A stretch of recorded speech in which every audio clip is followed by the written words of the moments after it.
Action. Action.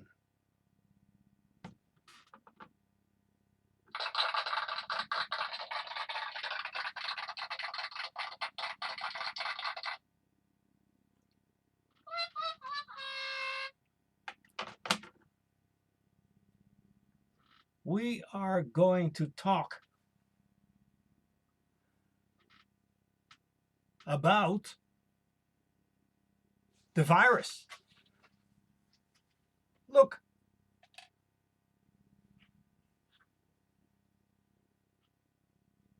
the virus is going to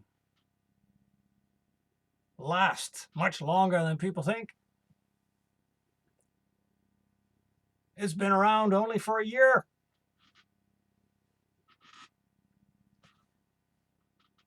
It's a transfer from animal to humans, either on purpose or by accident. And the virus is still in the process of adapting to humans. This is going to take years. In the meantime, there are a lot of mutations, variants. Some variants are now larger than the original virus in the countries where they originate from. And of course, they're much more infectious. But we have vaccination. We have all these vaccines, don't we? The world will not return to normal for the time being, because even if you're vaccinated, you can still get it and you can still transmit it.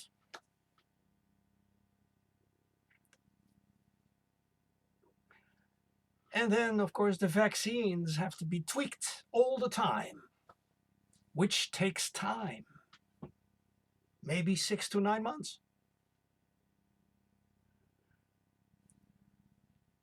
So this pandemic will last for many years. And the world will go from lockdown to lockdown.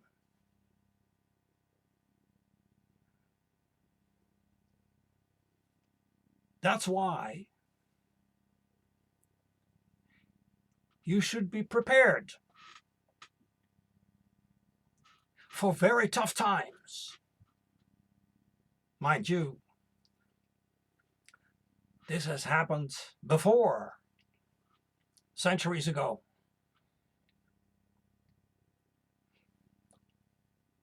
But this whole thing is only a year old, and there is much more to come. Now you're asking, but the markets are doing so well. So aren't we going to get an economic boom? No, no, no.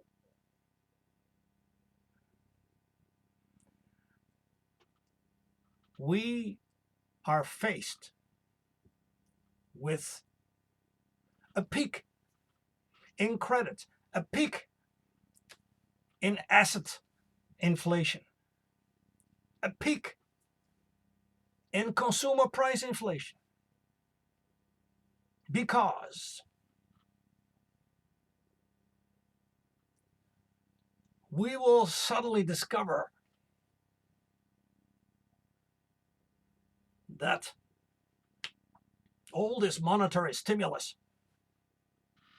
which has diminishing returns every time, actually has what they call a negative multiplier. which means it doesn't help. See, you need velocity to rise, but velocity has collapsed again and is now all the way back to the level of 1946. What is velocity? Velocity means that money is become colder and colder. If money is a cold apple, there is no inflation. If money is a hot potato, then there is a chance for accelerating inflation. No chance. Huge overcapacity. Yes, we have some price rises here and there, like in oil, which is manipulated. A few monopoly, but it has nothing to do with the oil demand. Nothing to do with the economy.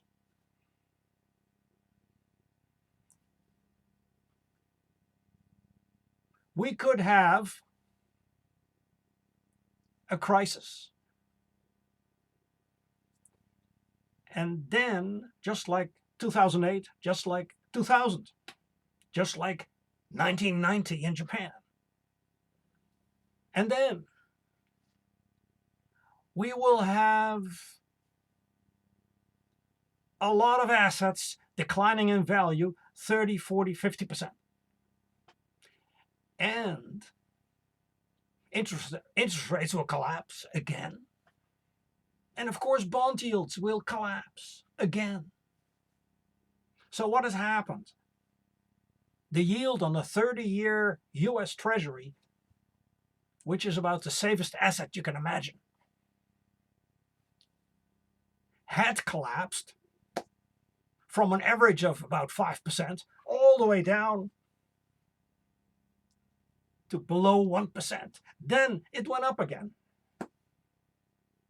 So now we're at 2.28% in the yield on the 30-year Treasury. But don't look at the coupon. Look at which direction the prevailing interest rate is going. If the prevailing interest rate declines again, then that bond will become more valuable and will rise in price. So if the 30-year Treasury declines all the way to 0.5%, the yield, or to zero, the return on the 30-year Treasury will be 40%. If this happens in the next 1 to 2 years, mind you, the long-term government bonds of Japan and many European governments have already a negative yield.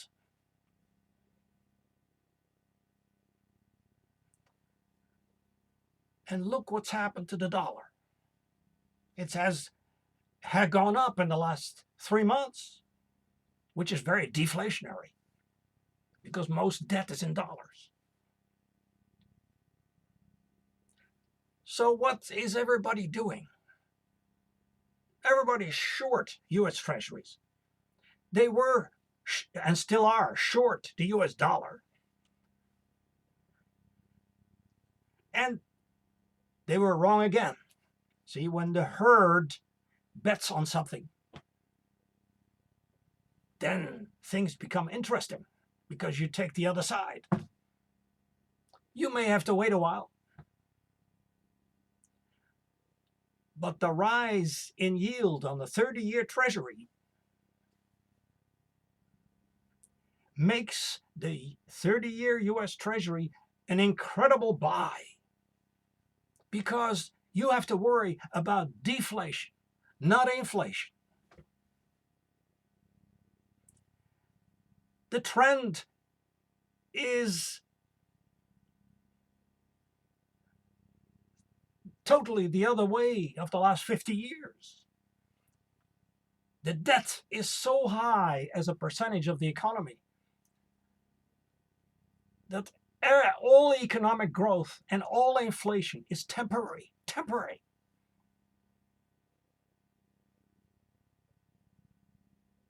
So what do I do? Should I buy a house? No. Don't buy a house for the next 2-3 years. Wait till there is a crash in the stock market. What do I do? Should I take a loan at these rates?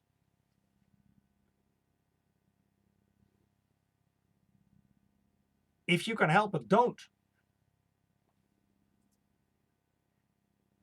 But if you have no choice, do.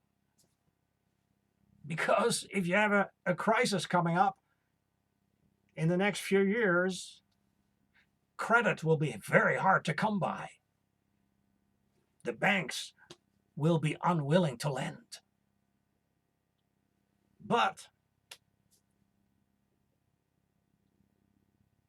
this is the time to be very cautious. Don't listen to all the noise. There's so many bubbles that are going to burst, especially if it turns out that life is not returning to normal. We're now in March 2021. You may have a fourth wave in the fall and the winter of 2021 because of all these virus mutations. That's not in the market yet. Yeah, but look at all the monetary stimulus. Most of the monetary stimulus is being saved, not spent.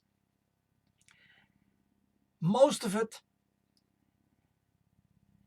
the savings are done by the top 10%. 90% don't have any savings. And the top 10% is not going to spend much.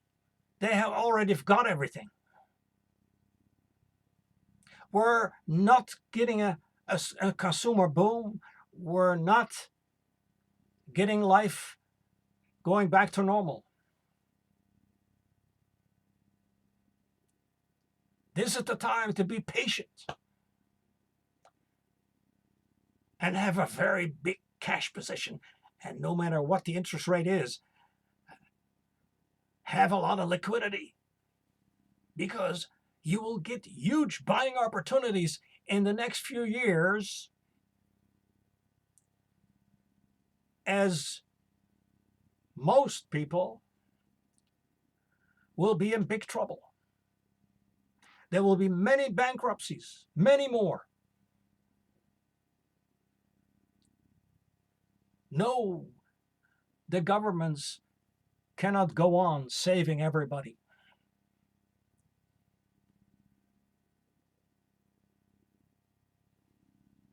You have to save yourself.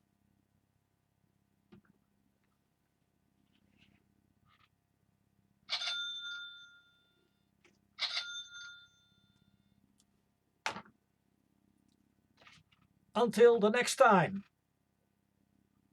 and stay healthy.